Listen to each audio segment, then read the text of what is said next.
तो देखो यहाँ पर हमने कहा सॉल्युबिलिटी प्रोडक्ट होता था तो Kp और S स्क्वायर हो जाता था, और यहाँ पर कहा Ip होगा आयनिक प्रोडक्ट होगा, तो इसके बेस पर हम लोग बता देते हैं आयनिक प्रोडक्ट बिल्कुल वैसी है जैसे वहाँ रिएक्शन कोएफिशिएंट मिला था, तो जैसे वो बताता था तो वैसे ही यहाँ पर कहा कि अगर इसकी वैल्यू ज्यादा हो जाती है तो ये प्रेसिपिटेटेड हो जाएगी, यानी सैचुरेटेड या सुपर सैचुरेटेड। यहाँ पर कह रहा है अगर कम हो जाती है केस से वैल्यू Ip की तो ये क्या हो गया है अनसैचुरेटेड, यानी ये प्रेसिपिटेटेड नहीं है। और कह रहा है अगर इक्वल हो जाता है तो कह रहा है अब जस्ट प्रेसिपिटेशन स्टार्ट हो जाएगी, यानी सैचुरेशन आ चुका है।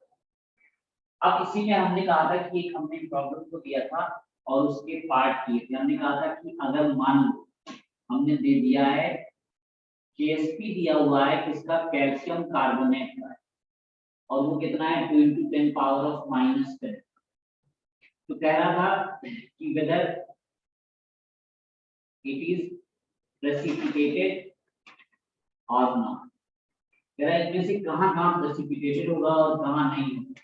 तो जैसे पहले वाले केस में कहा था 10 ml है, कितना मोलर था 0.1 मोलर, कौन था CaCl2 का, यही था ना, देखते जाना है 20 ml था, और ये 90 ml था, और ये 10 की पावर -6 मोलर था, और ये ले लिया था Na2Cl। और दूसरे केस में हमने किया था 20 ml लिया था, और इसका कितना किया था 0.1 मोलर, अच्छा ये 10 की पावर -6 मोलर, और ये CaCl2 था, और ये 80 ml था -6 मोलर Na2Cl। और तीसरे में कहा था 50 ml इसका 10 पावर -2 × 10 -5 मोलर था, और ये था कौन ये Cl2, और इसको मिला दिया था हमने 50 ml of 2 × 10 power of -5 molar Na2CO3 ना। और एक चौथा केस बनाया था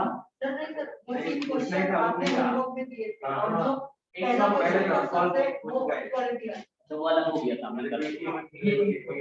अब देखो इस वाले केस में हमें देखना है, एक हमने करके बता दिया था, अब इससे किया था। देखो अब सब लोग जितने लोग कर चुके हैं वो चेक कर लें कि अब देखो कैसे करेंगे।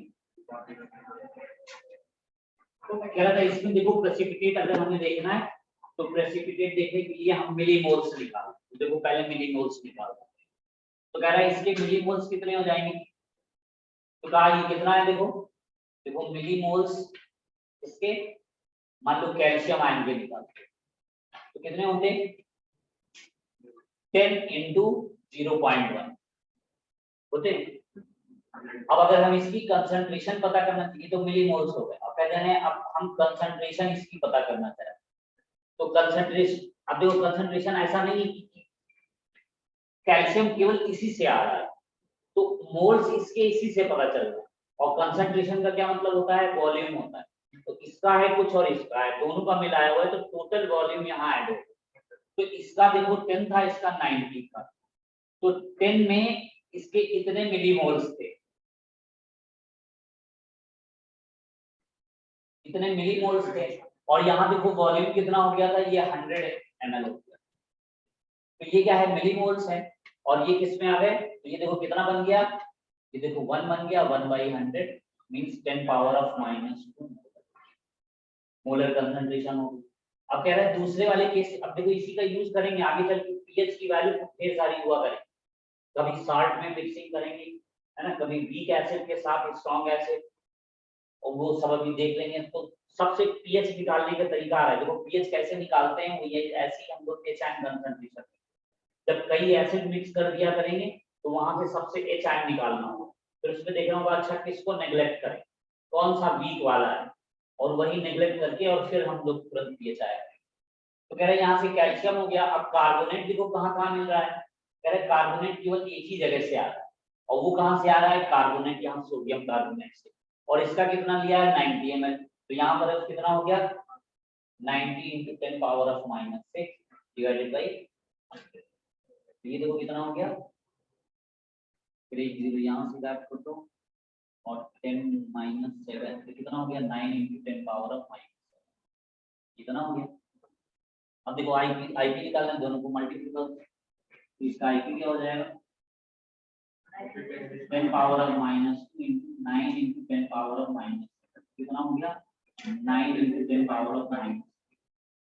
तो ये आ रही है हमारी आईपी की वैल्यू और ये क्या है ज्यादा है इससे केएसपी से। केएसपी कितनी थी 2 × 10 पावर ऑफ -10 ये देखो दिया। तो इससे ज्यादा है आईपी तो आईपी अगर ज्यादा है तो क्या है कैसा सॉल्यूशन हो जाता है ये प्रेसिपिटेटेड हो जाता है। तो ये वाला प्रेसिपिटेटेड ठीक है। अब अगर इसको चेक करना है इसमें भी देखो आईपी पहले हम निकाल देते हैं तो अब हम डायरेक्ट निकाल लें। देखो 20 × 10 पावर ऑफ -6 डिवाइडेड बाय 100 और इनटू क्या हो गया ये था 80 × 10 पावर ऑफ -6 डिवाइडेड बाय ये हो गया। तो कितना हो गया ये बन गया 2 × 10 पावर -6 ये बन गया 8 ये बन गया 16 तो 16 हो गया 16 का 1.6 × 10 पावर -6 आ गया देख लो। अच्छा ये 10 होगा ना कितने ना ये तो एक 10 की 2 0 कितने बचे कितना बच रहा है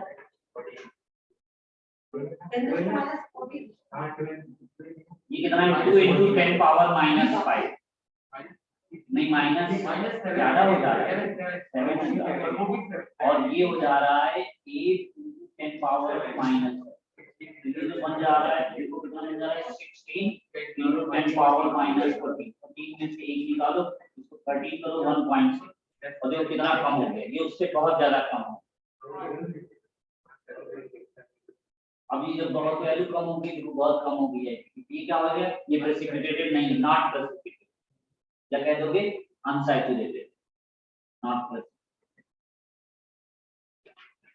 अब देखो ये थर्ड वाले केस में देखो 50 × 2 × 10 पावर ऑफ -5 और यहाँ हो गया 50 × 2 × 10 पावर ऑफ -5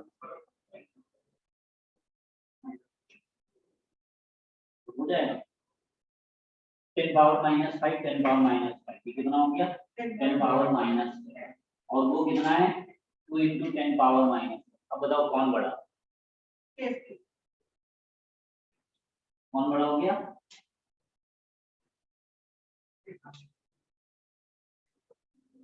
तो ये भी क्या है नॉट ये आ गया था सबका इधर नहीं किए थे देख लो चेक कर लो तुम लोग भी सब लोग किए थे कि नहीं जितने ऑनलाइन में हो आरुषि काजल कोमल मानसी सब किया था कि नहीं तुम लोगों ने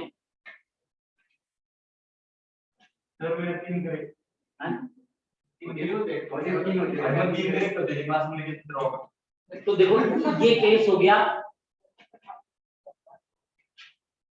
अब इसको रैंडम एक दे देते हैं उसको बस चेक कर लेते हैं फिर हम लोग आगे बढ़ जाते हैं। अब आ जाते हैं थर्ड हाइड्रोजन देखो हो गया लिख लिया तुमने जल्दी नोट करो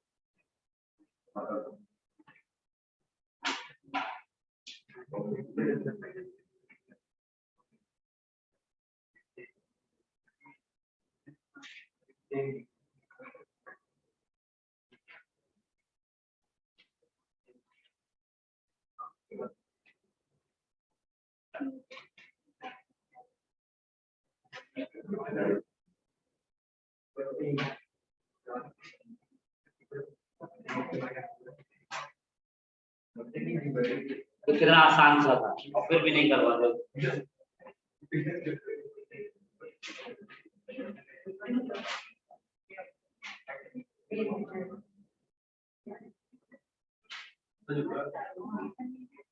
तो ये देखो दो टाइप में मोस्टली मिलेंगे केएसपी की वैल्यू और आईपी की वैल्यू से यहां से निकालना सीखेगा और दूसरा हमारा सॉल्युबिलिटी प्रोडक्ट से निकालना। वहां दो तरीके की मोस्टली टू टाइप्स के न्यूमेरिकल सिस्टम मिला है। फिर देखो एक होते हैं हमारे पास अब सॉल्ट हाइड्रोल।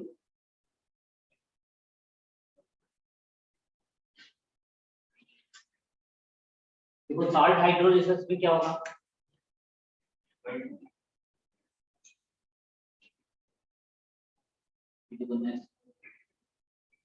ये आर्टिकल है हमारा। और तो इसमें देखो क्या होना चाहिए, एक बात हम ध्यान रखेंगे कि यहाँ पर हमारे पास सॉल्ट होना चाहिए और प्योर वाटर होना, और साथ में क्या होना चाहिए, कोई और अदर इलेक्ट्रोलाइट नहीं होना चाहिए, कोई भी एसिड बेस या कुछ कोई चीज नहीं होनी चाहिए। क्यों? क्योंकि अभी आगे चल के देखोगे अगर थोड़ा सा एसिड कहीं पड़ जाता है तो कितना दिक्कत होती है, वो हम लोग उस चीज को हम लोग बफर सॉल्यूशन में चेक करेंगे। तो यहां से कहा साथ में क्या होना चाहिए, नो अदर इलेक्ट्रोलाइट।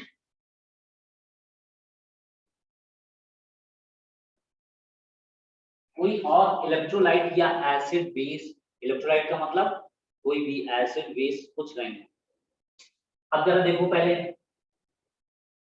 हमारे पास कितने तरीके के टाइप्स ऑफ सॉल्ट्स हो। एक क्या हो सकता है, एक हमारे पास वीक एसिड हो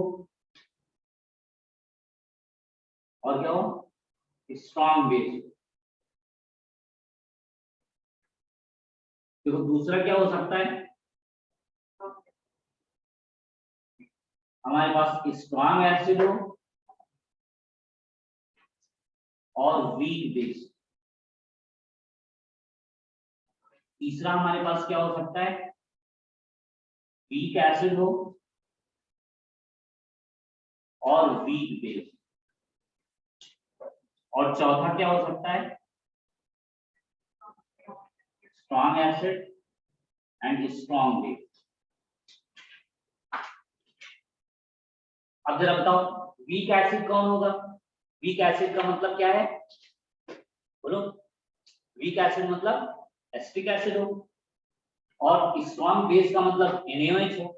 देखो एसिटिक एसिड और स्ट्रॉन्ग बेस को मिलाओगे तो क्या हो जाएगा, पानी निकलेगा, वाटर, वाटर रिमूव करो ना, इससे H आएगा और उससे OH आएगा, तो क्या हो जाएगा, CH3 sodium acetate plus water हो जाएगा। तो कह रहे कोई इस तरह का है, तो इसमें कौन कौन से हो सकते हैं, और जैसे बेस लो, जैसे हमारे पास ये हो सकता है, एनिलीन हो सकता है, ये क्या है, वीक बेस है और स्ट्रॉन्ग एसिड है, मान लो HCl लिया हुआ है, तो इससे कैसे बनता, बोलो, C6H5 NH3Cl, एनिलीनियम क्लोराइड। तो ऐसे करके ये होते जाएंगे। तो मान लिया हमारे पास क्या हो गया, CH3CONa टाइप का है, ये बना, आपको बेस है बना सकते हैं नहीं। एसिड कौन बोलते, HCN है, वीक, HCN वीक एसिड है, बेस ले लो ना, बेस वीक कौन सा है, NH4OH है।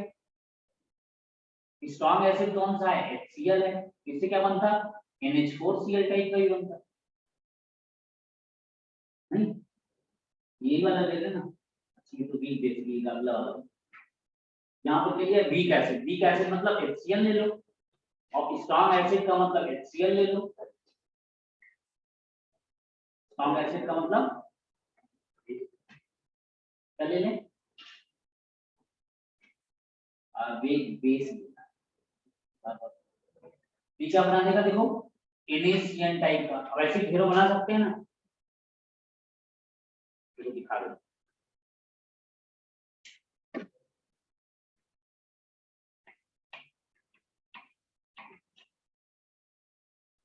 ये देखो वीक एसिड में कौन कौन से हो जाएंगे, HCN है जैसे, और क्या हो सकता है, जैसे CH3COH हो सकता है। स्ट्रॉन्ग एसिड में देखो कौन कौन से हो जाएंगे, बोलो, जैसे HCl हो, जैसे HNO3 हो, H2SO4 हो,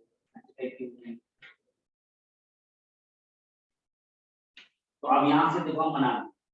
तो अच्छा ये बताओ अब ओवरऑल सॉल्यूशन कैसा होगा, एसिडिक होगा कि बेसिक होगा? बेसिक होगा। और जब बेसिक होगा इसका मतलब ये ओवरऑल सॉल्यूशन कैसा है, बेसिक है। क्यों? बेस ज्यादा स्ट्रांग है तो बचेगा वही, और जब वो बचेगा तो कैसा हो जाएगा, इसका टेस्ट कैसा होगा, बिटर हो जाएगा। पीएच क्या हो जाएगा, ग्रेटर देन 7 हो जाएगा। कैसा होगा, ये बिटर होगा और पीएच क्या होगा, ग्रेटर देन 7 होगा। अब ऐसे इसमें बताओ स्ट्रॉन्ग एसिड और वीक बेस लेते हो, स्ट्रॉन्ग एसिड कुछ भी ले लो, HCl ले लिया, और वीक बेस ले रहे हो NH4OH ले लो, क्या बन गया, NH4Cl टाइप का हो गया। तो ऐसे बनाते जाएंगे। अब यहाँ पर ओवरऑल सॉल्यूशन कैसा होगा, एसिडिक होगा, और जब ओवरऑल एसिडिक होगा तो इसका मतलब इसका टेस्ट कैसा हो जाएगा, और हो जाएगा। तो इसका पीएच कैसा हो जाएगा। अब कह रहा है यहाँ पर वीक एसिड और वीक बेस में बात बताओ। अब कमजोर में से भी कमजोर हो, अब जो ज्यादा कमजोर होगा उसी के अकॉर्डिंग हो जाएगा ना। तो थोड़ा सा स्ट्रांग होगा वैसे जो जो जैसा स्ट्रांग होगा वही हो जाएगा। इसका मतलब क्या है, एक तरीके से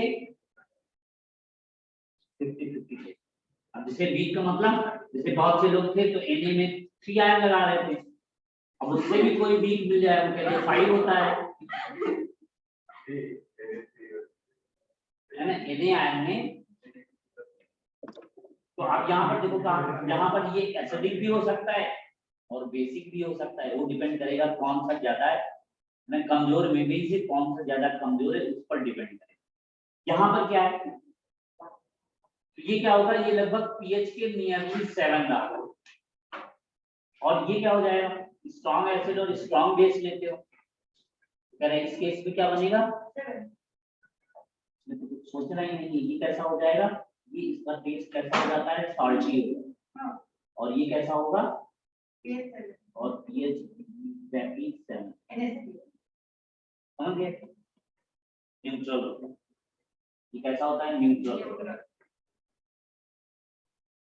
अब देखो एक एक को हम लोग चेक करते, ये पहले 4 टाइप्स लिखो, टाइप्स ऑफ सॉल्ट, ये कितने होंगे, 4 होंगे। अब इनका पीएच सेकंड का रिएक्शन को सेकंड होगा, strong acid and weak base का वो वाला reaction, strong acid and weak base का वो रिएक्शन है ना। हाँ स्ट्रॉन्ग एसिड, ये स्ट्रॉन्ग एसिड HCl, हाँ और वीक बेस क्या है, NH4, क्या बन गया, NH4।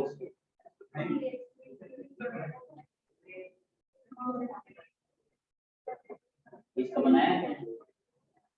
और वीक एसिड वीक बेस हो, जैसे देखो CH3COH वीक एसिड है, और वीक बेस हो NH4 हो, यहाँ से क्या बना देगा, NH4 ऐसा बना देगा। देखो इसका ये हो जाएगा,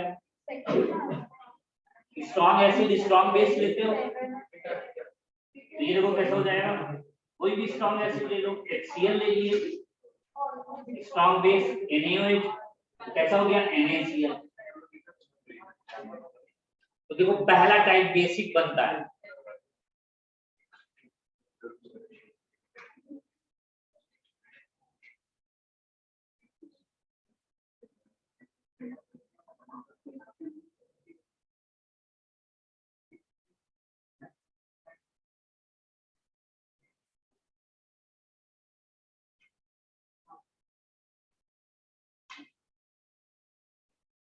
अच्छा ये बताओ अभी इन चारों ऑप्शन में देखो, अब देखो इनसे कितनी प्रॉब्लम बनेगी। पहला देखो कह रहा है कि in which having pH equal to 7, which one है एसिडिक, एसिडिक कौन सा है, इसमें वीक बेस और स्ट्रॉन्ग एसिड, और वीक बेस और स्ट्रॉन्ग एसिड कौन सा होगा, वीक बेस स्ट्रॉन्ग एसिड का NH4Cl है ना। ये कैसे आया है, इसका हाइड्रोलिसिस करोगे तो NH4 आए और HCl, ऐसे तोड़ तोड़ के निकाला करेंगे, कहेंगे इनमें कौन सा बेसिक है, कौन सा बेसिक है? तो ऐसे ऐसे करके पहला टाइप का ऐसा पूछे।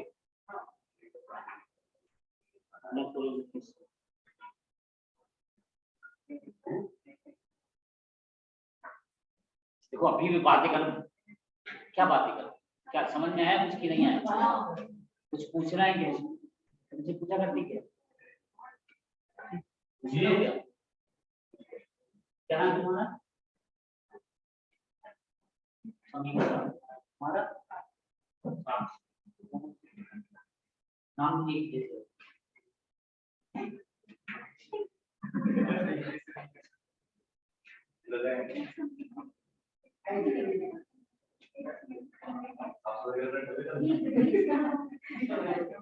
हो गया?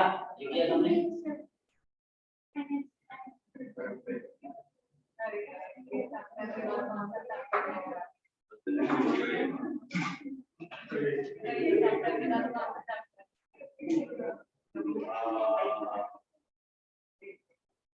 इसमें एचएससी वाले कितने लोग?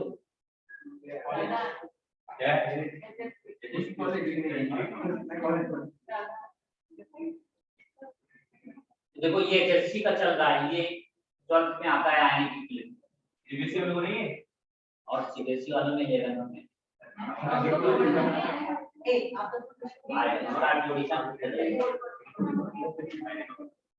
इंजीनियरिंग वो कोई कम्युनिटी एग्जाम दे जाएंगे वहाँ सब रहेगा, 5 11 12 नहीं होता।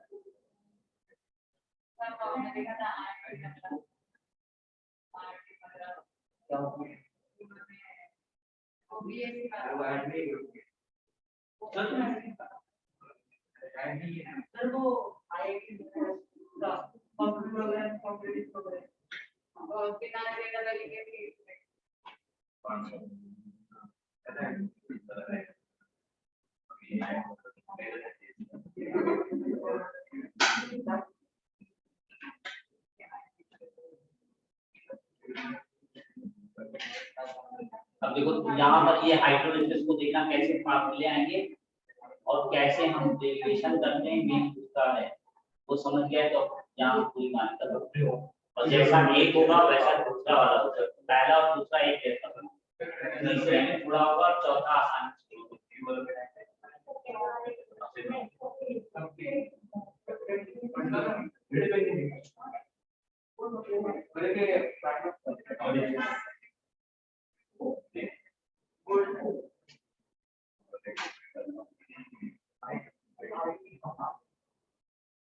हो गया?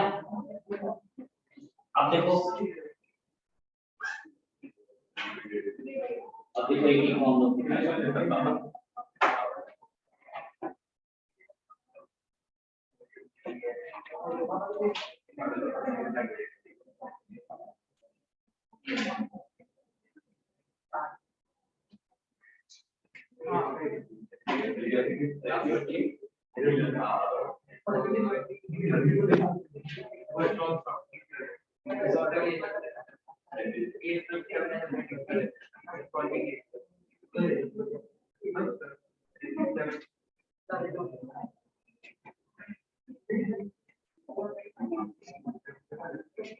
हेलो मानसी आवाज आ रही है?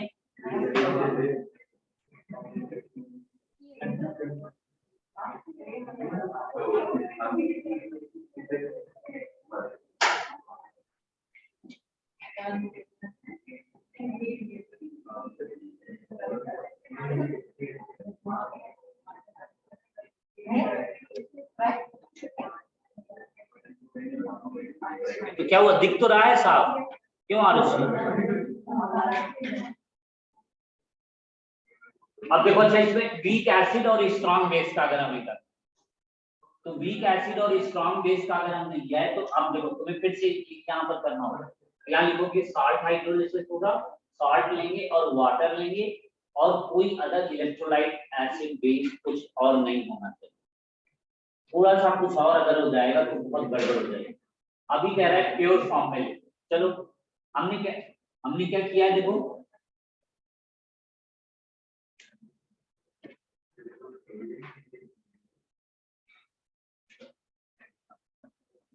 देखो ये सेट लेते हैं, अब पहले वाले को करते हैं।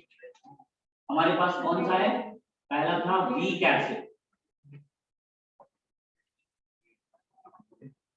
And strong base. देखो पहला केस यही था ना, वीक एसिड और स्ट्रॉन्ग बेस। इसका हमने कौन सा लिया था, देखो हमने CH3 CONA लिया। अब जब हमने इसको वाटर में हमने डाला तो यहाँ से देखो क्या मिला, CH3 CO आयन मिले और Na आयन मिले। ठीक है, पानी में हमने इसको दिया तो ये सॉल्ट को करे तो सॉल्ट क्या करेगा, सॉल्ट पूरा का पूरा चला जाएगा और पूरा चला जाएगा, लेकिन हम लोग दिखा देते हैं ऐसा। ठीक है, लेकिन पूरा कन्वर्ट हो गया ना, देखो इसके C मोल लिए तो पूरे के पूरे चले गए। ये कितना बना दिया, C बना दिया और ये C। अब ये देखो यहाँ पर देखो हम लोग पढ़ क्या रहे हैं, हाइड्रोलिसिस। अब जरा हाइड्रोलिसिस को अच्छे से समझो। ये क्या होता है, हाइड्रोलिसिस होता है और एक हाइड्रेशन होता है। हाइड्रोलिसिस का मतलब क्या होता है, हाइड्रो मीन्स वाटर और लिसिस मीन्स ब्रेकिंग, यानी वाटर की ब्रेकिंग स्टार्ट हो, वाटर टूटने लग जाए तो उसको हम लोग बोला करते हैं this one is known as hydrolysis. जो कह रहे हैं कैसे, कह रहे हैं जैसे मान लीजिए सोडियम और देखो यहाँ पर क्या होगा, ये पॉजिटिव है और ये देखो नेगेटिव, तो ये कैसे टूटता है, H++OH- ऐसा कहीं होता है, ये पार्शियल पॉजिटिव पार्शियल नेगेटिव।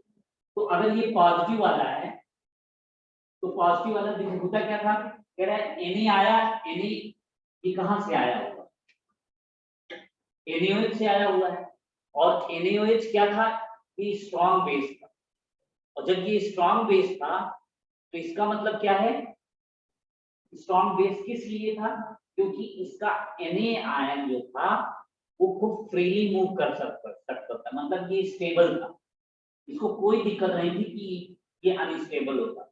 अगर अनस्टेबल होता तो ये इधर आना चाहता, ये इससे जुड़ना चाहता। कोई चीज स्ट्रॉन्ग है, क्यों है स्ट्रॉन्ग, स्ट्रॉन्ग का मतलब पूरा का पूरा आयनाइज हो जा रहा है, ये पूरा टूट जा रहा है और जब ये पूरा टूट जा रहा है तो इसका मतलब क्या है, ये लोग फ्रीली आराम से रह सकते, इनको मिलने की कोई जरूरत नहीं। अगर ये अनस्टेबल होते तो मिलना चाहते स्टेबल होने की, तो कह रहा है ये आराम से देखो रह सकते। तो यहाँ पर होता क्या है, ये जब पॉजिटिव और नेगेटिव के बीच फोर्स ऑफ अट्रैक्शन लगता है और जब फोर्स ऑफ अट्रैक्शन लगता है तो फोर्स ऑफ अट्रैक्शन को बोला करते हैं ये हाइड्रेशन, हाइड्रेशन एनर्जी। तो फोर्स ऑफ अट्रैक्शन से एनर्जी जो रिलीज होती है उसी को बोलते हैं ये हाइड्रेशन एनर्जी। लेकिन इतना फोर्स हो जाए कि वो इसको इससे तोड़ के अपने पास खींचे, उसको बोला करेंगे वो हाइड्रोलिसिस। तो दो चीजें आती हैं, एक हाइड्रेशन आती है और एक हाइड्रोलिसिस। इसको तुम देखो दो तरीके से समझ सकते, यानी कि ये स्टेबल था, स्टेबल क्यों था, इसलिए स्टेबल था क्योंकि स्ट्रॉन्ग से आया। दूसरा तुम ऐसे समझ सकते हो कि ये क्या हो रहा था, जब फोर्स ऑफ अट्रैक्शन लगता है तो किसी को बोला करते हैं ये हाइड्रेशन होता है। तो हाइड्रेशन फोर्स में इतनी ताकत नहीं होती है कि वो H2O मॉलिक्यूल को ब्रेक कर सके, उसका OH या H खींच लेता है। कह रहा है जो चार्ज कैटायन या एनायन अगर वाटर मॉलिक्यूल से H या OH खींच लेता है तो उसको बोला करते हैं वो हाइड्रोलिसिस। अब कह रहे हैं देखो, तो कह रहे हैं यहाँ अगर वाटर से रिएक्शन कराते हो तो इसका कोई लेना देना नहीं, और वैसे भी देखो Na आयन है 281 11 होता और 11 होता तो उसके पास 28 ऑक्टेट का कंप्लीट है, तो इसको कोई दिक्कत नहीं, ये कह रहा है मैं आराम से रहता, मुझे कहीं जाने की जरूरत, ये स्टेबल है। अब कह रहा है ये अनस्टेबल हो रहा है, ये अनस्टेबल हो रहा है। अनस्टेबल क्यों हो रहा है, क्योंकि ये वीक से आया हुआ है। ये देखो किससे आया है, CH3COH कैसा था, वीक एसिड, और जब वीक एसिड से आया है तो ये देखो एसीटेट आयन और H आयन बना, और इसको हमने कहा था ये वीक है। वीक क्यों है? इसलिए वीक है क्योंकि ये अनस्टेबल है। अनस्टेबल है तो ये स्टेबल होना चाहता है, और जब स्टेबल होना चाहता है तो उसके लिए क्या करेगा, ये किसी ना किसी से जुड़ना चाहता है, ये क्या करेगा, H से जल्दी से जुड़ के फिर वापस इधर। तो यानी कहने का मतलब क्या है, ये अनस्टेबल है, ये स्टेबल होना चाहता है। तो जब ये स्टेबल होना चाहता है तो अगर इसकी जगह ये एसीटेट आयन रखा हुआ है तो ये क्या करेगा, ये देखो इस पॉजिटिव को बड़ी तेजी से खींचेगा, और इतनी तेजी से खींचेगा कि ये इसको ले जाए, और ये यहाँ बांध के लिसिस, क्या बोलेंगे, ये हाइड्रोलिसिस। बात समझे? फिर से तो कह रहा है अब अगर हम लेंगे तो यहाँ पर कौन सा लेंगे, एसीटेट आयन लेंगे, और इसकी जब हम हाइड्रोलिसिस करेंगे तो ये यहाँ से क्या बना देगा, CH3COH बना देगा, और बचा क्या, OH आयन। तो कह रहा है देखो हमें वैसे भी थ्योरेटिकली भी दिख रहा था कि क्या था, स्ट्रॉन्ग बेस था, तो ओवरऑल सॉल्यूशन बेसिक हो जा रहा था, और कह रहा है हमें देखो इक्वेशन से भी दिख रहा है कि हाँ भाई OH आयन बच रहे हैं, यानी ये बेसिक सॉल्यूशन बना, यानी pH इसका 7 से ज्यादा नहीं है, तो इक्वेशन से भी दिख रहा है, और हम थ्योरेटिकली भी देख रहा है। समझ आ गई बात? अब देखो जब ये हो गया तो कह रहा है ये हाइड्रोलिसिस कर रहे हो किसकी, एसीटेट आयन, इसको क्या बोला करेंगे, this one is known as hydrolysis of acetate ion. तो बेसिकली वहां पर करते थे हम लोग, इक्विलिब्रियम कांस्टेंट होता था। देखो हर चीज को समझो और देखो कैसे भी बनता जाएगा। तो कह रहा है यहाँ पर क्या होता है, अब इसी का इक्वेशन हम लिखते चले जाएंगे। यहाँ पर देखो क्या बना, एसिटिक एसिड है, ये क्या है, देखो OH आयन है ना, पहले इक्विलिब्रियम में जैसे हम लोग करते थे, पहले इसको लिखेंगे और फिर इधर लिखेंगे, और यहाँ पर हमारे पास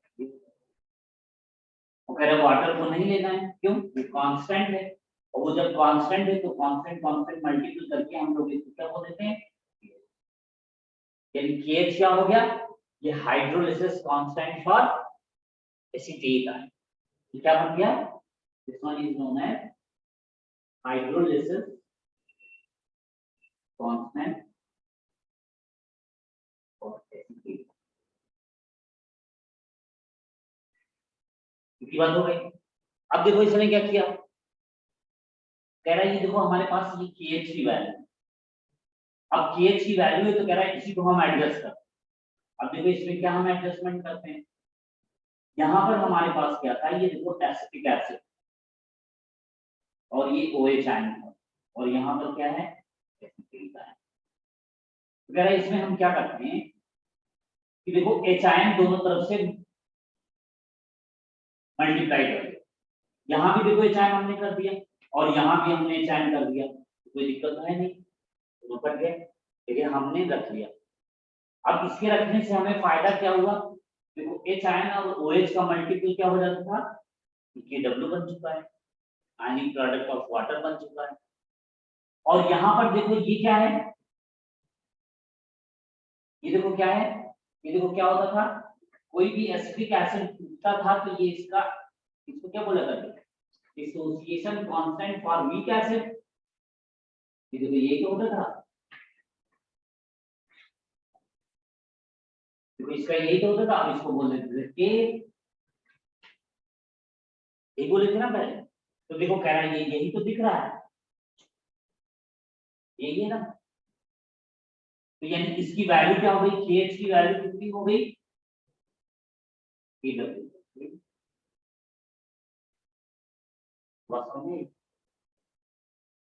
यानी KH की वैल्यू हमने निकाल लिया है, K तुम्हें दिया जाएगा, क्यों, तो वीक एसिड है उसका K बता देगा पहले से, KW हमें मालूम होता है 25 का कितना होता है, 10 पावर माइनस 3 होता है, तो पता रहना पड़ेगा।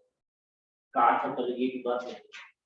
अब कह रहे हैं अच्छा ये लेके कितने चल रहे, तो कितना था, इसका इनिशियल तुम सॉल्ट का लेके चले थे C मोल, C क्या है, इनिशियल कंसंट्रेशन, C क्या है, बोलेंगे इनिशियल, स्टार्टिंग में तुम्हें चले ठीक, अब तो कह रहे हैं ये कितना है सी है। ठीक, अब ये देखो, अब जरा समझो, के एच के डब्ल्यू बाई के। अब कह रहा है इसकी तुम्हें हाइड्रोलिसिस कर, तो कह रहा है यहाँ पर एक टर्म, जैसे हम लोग डिग्री ऑफ डिसोसिएशन निकालते थे, तो एक यहाँ पर एक नया टर्म इस्तेमाल कर रहे हैं एच नाम से। इसको क्या बोला करेंगे, ये क्या है, degree of hydrolysis, degree of hydrolysis. कह रहा था वहां जैसे अल्फा रहा करता था, डिग्री ऑफ डिसोसिएशन रहती थी, वैसे ही ये डिग्री ऑफ हाइड्रोलिसिस। इसका मतलब क्या होगा कि अगर एक मोल से कितना मोल डिसोसिएट हो रहा है, एक मोल में से कितना मोल डिसोसिएट हो रहा है, टूट रहा है, या कितने की हाइड्रोलिसिस हो रही है, ये वो बात बता। इसका मतलब क्या होगा, देखो के जितना कम होगा के एच उतना ज्यादा होगा ना, यानी एसिड तुम्हारा जितना ज्यादा वीक होगा हाइड्रोलिसिस उतनी ज्यादा होगी। यहाँ देखो, एसिड तुम्हारा जितना ज्यादा वीक होगा उतना ज्यादा अनस्टेबल होगा, और जब जितना ज्यादा अनस्टेबल होगा उतना ही ज्यादा वो हाइड्रोलिसिस करेगा ना। वो मैथ्स भी बात वही कह रही है, और हम लोग प्रैक्टिकली भी वैसा देखेंगे इक्वेशन। हो गया, तो कह रहा है इसमें भी वैसी डिग्री ऑफ हाइड्रोलिसिस। तो अगर ये सी था तो यहां से निकलता तो कितना निकलता, सी एच। तो कह रहे ये बनता कितना, ये सी एच बनता, और ठीक। तो कह रहा अच्छा इस इक्वेशन में केएच की वैल्यू रख चेक करते हैं कितना था, एसपी का एसिड कितना था, देखो एसपी का एसिड कितना है, देखो ओएच कितना है, सीएच। अभी लिखो नहीं बच्चों, तो आप देख के रहो यहाँ, और देखो यहाँ पर एच डी टाइम कितना है, देखो डी टाइम कितना है, निकाल दिया। कह रहे हैं यहाँ से वैल्यू क्या हो गई, बोलो,